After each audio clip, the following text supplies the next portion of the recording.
and welcome to The Lens at 177. And we are so delighted to have with us on this show the Minister for Rural and Maritime Development and Disaster Management, Mr. Sakiasi Ditoka. Mbula Minister. Mbula Mr. Choddi. We are speaking to the Honourable Minister about some of the developments that are taking place or going to take place in our rural and maritime zones.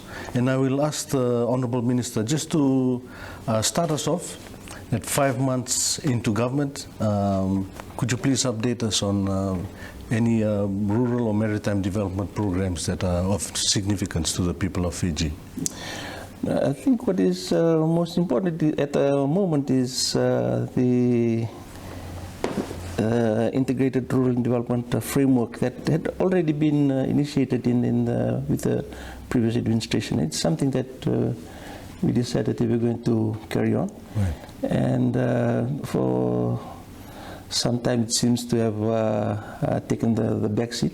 Right. And we would just like to take it up again. And this is to make sure that all the ministries of government work together in integrating how we do things in the rural areas. Right. Meaning that we come and sit together and we see how aligned our programs are. Right. And so that it just reduces the implications on duplication of effort. Okay. and the effect it will have on the national economy. Right.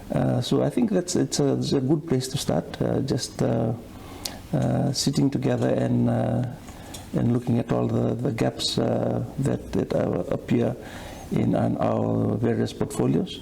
Yes. And then try to address what has come out of those findings. Right. And that's where we're starting at the moment.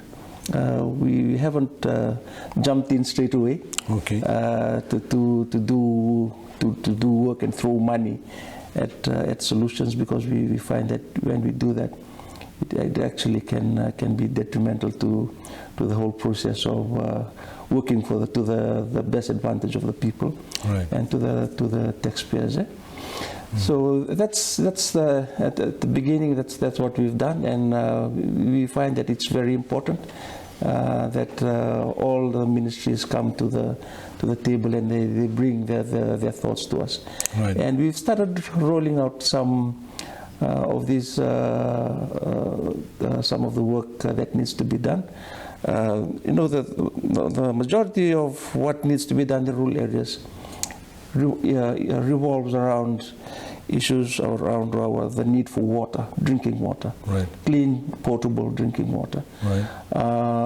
It revolves around rural electrification, the need for power, and then the need for that in development, not only in the rural areas but also development in the national sphere as well. Right. The need for connectivity to communications, and then and the impact it has on development in the areas of education, right. Of commerce, and all that. Right. So in these 5 months, that's what we've tried to catch up on. Right. Just trying to see where we are. Yes. And how we should proceed. And in the next few months, you'll see us being more visible on the ground. Right. For the first few months, what we've done, we've just carried on the vestiges of what the previous administration had been doing. Right. Just completing some of the projects that had been planned. So at the moment, what we're doing is planning. We're reviewing the plans that they had done. Right. To see how we can align our own manifestos. Yes. And our own plans to see how we can progress from where they've reached it. Right. They've done a lot of good work, the previous administration. Right. And what we do is we just want to make sure that what we do develops what they've done. Right. And that that none of what they've done is lost just yes. because we are a new administration. Okay. And because politically that can be one of the things that that will be very attractive to some administrations. But we believe we don't have the resources to be doing that kind of thing in Fiji. Yes. Yeah? Yeah. We have to make sure that whatever is here, whatever the resources that are here, is used for the best advantage of the people of Fiji. Yeah, the reason I asked for an update is a lot of the ordinary men on the street, if you speak to them, especially in the rural areas and out in the islands, there seems to be a bit of frustration that the government is moving too slow. A lot of areas still don't have drinking water, even areas very close to Suva, and in Suvavo, there's 30-odd settlements there that don't have access to water, and they're just a stone's throw away from us. So, that the reason I asked the question was because it just appears to be a bit slow rolling out.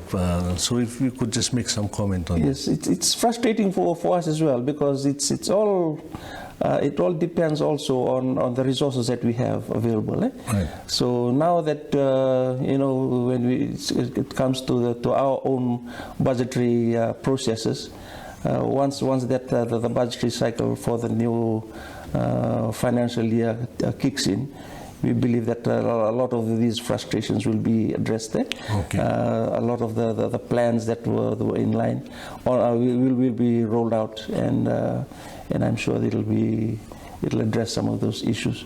Not all, but hopefully most of them. And that's what we plan to do immediately. The immediate effect is that will address the most pressing issues, Right. Especially the ones that deal with the everyday question of water. And electricity and that kind of thing. Yes, the former Prime Minister, I'm just going to read out to you some of the things he said. In June last year, he said the Fiji First government spent more than 756 million to develop 8 provinces.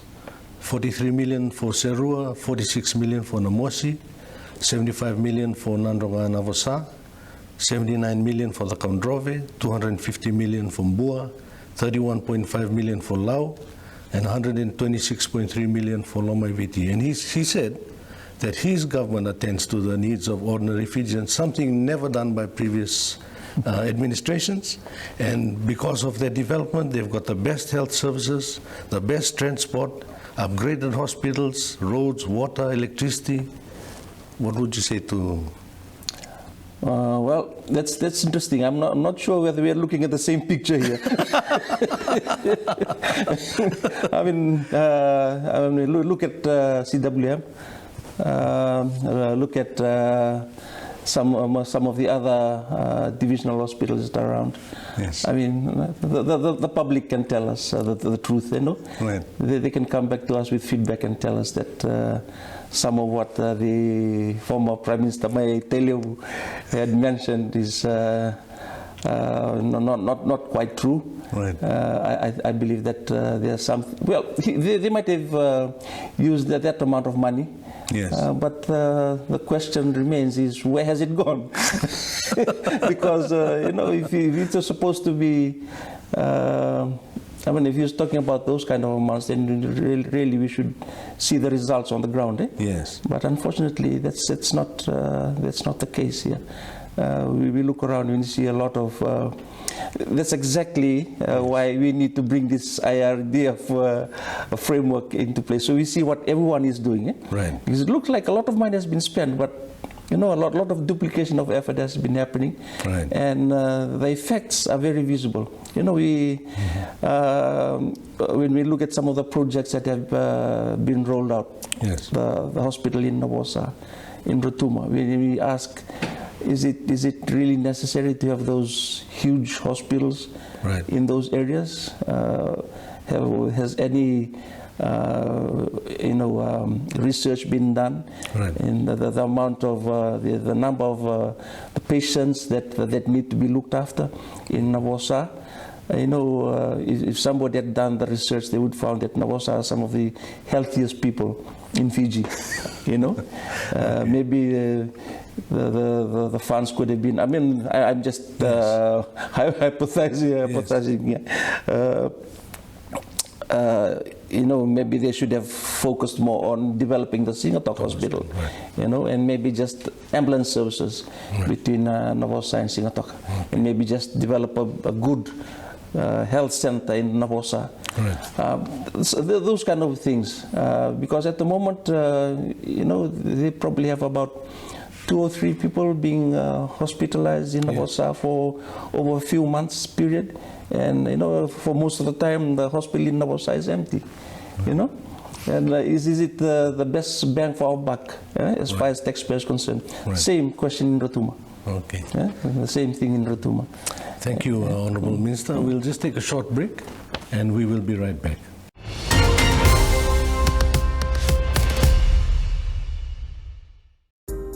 We were around when the deed was first signed. We were around when the first car engine roared. We were around when the very first was crowned. Through devastations, jubilant celebrations, and the milestones. We will continue to be around to bring you all the stories first.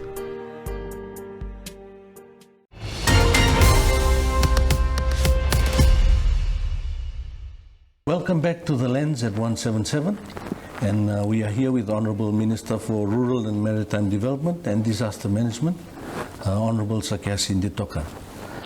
We'll now move on to disaster management. Fiji has unfortunately been very susceptible to natural disasters. We've had 42 villages earmarked for potential relocation in the next 5 to 10 years because of the impacts of climate change. And I'll ask the Minister whether, you know, your ministry is involved in any relocation discussions. Yes, we had organized for the German NGO, the GIZ, to go and visit Wunyunrubu village. At the moment, we also involved with Nambawatu.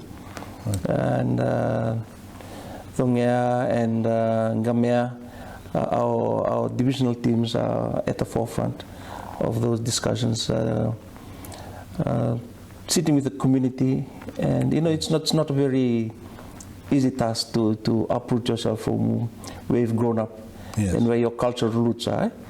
And then those kind of questions sometimes are very difficult for our, especially the elderly in the community, to deal with.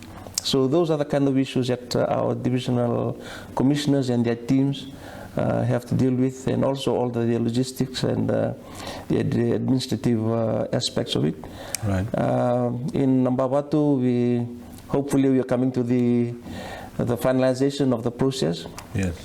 But again, there's been a lot of to and fro between the community amongst themselves, as well as us and other stakeholders on the ground.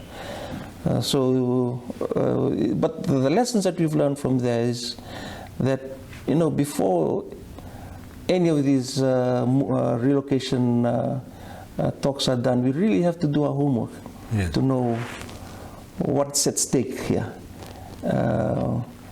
And get everyone to the table and get the discussions going. Because I believe in Nambawatu, I mean, it's over 2 years now, living in tents. And it's a very unfortunate situation. And I believe that the government, the past government, they tried to do what I mean, any government is supposed to do. But I believe the consultative process was not done properly, I believe. I think they had, what they had done was create a task force kind of arrangement, where the Vanua probably wasn't as involved as should have, and eventually, you know, some of these talks broke down over and over again. So we have to go in and clean up this. and repair some of the relationships that have been injured. And these are the potential kind of things that can happen in these talks, because it's so difficult, as I said, to uproot yourself from your traditional grounds to move to a place that is wulangi to you. It might, you know, for the case of Nambawatu, for example, some state lands was offered, whilst they had their own Vanua lands that were available to be used. So, I mean, the past administration probably was thinking of convenience, and probably not thinking deeply into the problem to see what was the best solution for the time. So I believe these are the kind of things that come up with relocation. That's why it takes everyone to come to the table and sit together and discuss it before we move forward. But we are thankful that we've come up with an SOP that will really help us. The government has come up with the standard operating procedures for relocation. So and that's your current administration? Yes, the current administration. But I suppose the work had already had started from the previous one. But when the princess, the crown princess from Denmark had come, that was when it was launched. So, but we are thankful that of the work that had been done previously, and but we're also thankful that it's now available for use for everyone. So as soon as relocation question starts to appear, everybody can come with a standard operating procedure to work from. So 42 villages were earmarked. Is that number still the same, or is it going to increase? Well, hopefully it doesn't increase by that much. But you know, with climate change, who knows? But you know, reasonably speaking and logically speaking, and looking at the number of villages that by the seashore and by rivers, we know that numbers is the numbers will tend to grow as we move forward. All you need to do is you know, just make sure that the processes are all in place, and that you know, the budgetary allocations are also there, and that our communication with our donor partners all in place, so that when it happens, that the process is seamless and smooth. Okay, I'm just going to touch on a major, what we believe is a major issue when it came to Nambawatu, and I believe other places that need to be relocated, is women and girls in the same tent with men, young men and old men.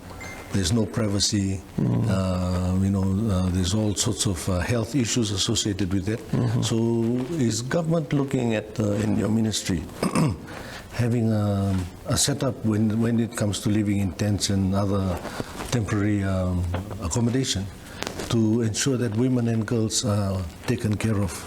Yes, that's a very important consideration that we've decided to take on board, is to make sure that this situation never happens again. We will try our best to make sure that the women stay in tents of their own.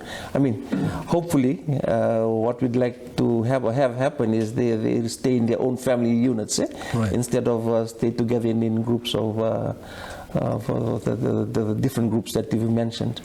But if you're forced to ask them to stay together in those kind of groups, that they stay in females with the females and the men with the men, and the young people amongst themselves. And I think that's important to take on board, and to make sure that is taken care of. That it never happens again.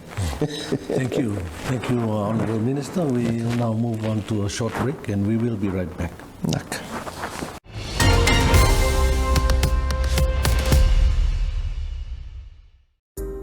We were around when the deed was first signed.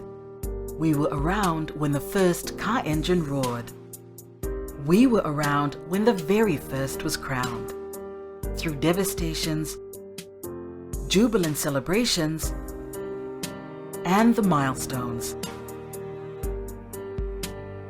we will continue to be around to bring you all the stories first.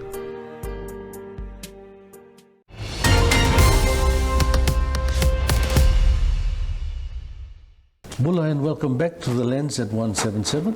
And we are so pleased to have with us the Minister for Rural and Maritime Development and Disaster Management, the Honourable Sakiasi Ditoka. Honourable Minister, I'm going to move on to a little bit of a touchy subject. We had a spate of weather events recently, not too long ago, where you copped a bit of criticism from people on the ground on social media, where they said, you know, where's the minister? Where's government? They're missing. Maybe they were used to the previous administration that, in their view, was there immediately. So if you would just like to clear the air on that. Yeah, I think I've answered it on several forums as well, is that, you know, we are a government that we make use of our people, you know. If our divisional commissions are there for a reason. And they're the technical experts, they're the people on the ground. So when those things happen, they're there immediately. Right. So when, I mean, as minister, I can't be everywhere all the time. Yes. When some of those weather events were happening in Lautoka, I believe I was in Voreqe, right, doing the rounds there, and I think commissioning some projects. Yes. And those weather events happened in Lautoka, but I was in touch with my divisional commissioners. If there was a need, right, I would come over, but I saw that there was no need. Yes. My divisional commissioner is a very capable person. He could handle all that. right. That's how good our civil servants are. Yes. And we trust them to do this.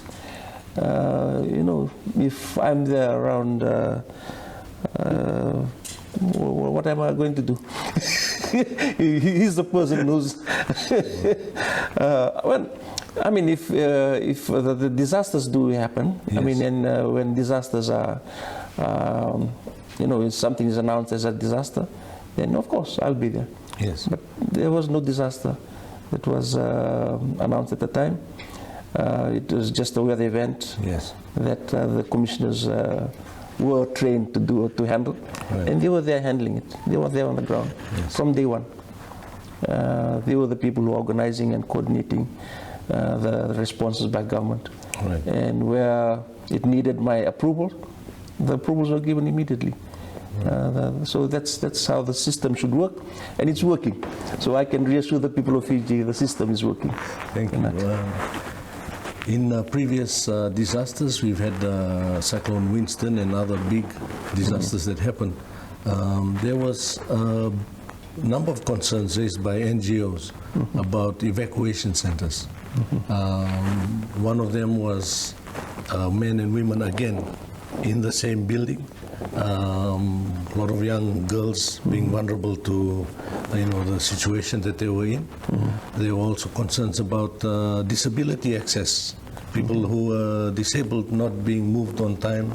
And when they were moved to an evacuation center, the center was not equipped to handle them. So how will you address that? Yes, evacuation centers are,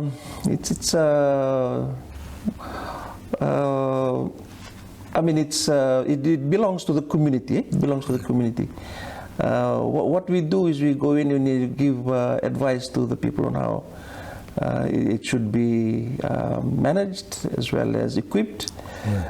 In some areas where government is able to, we provide the resources, or we help provide the resources.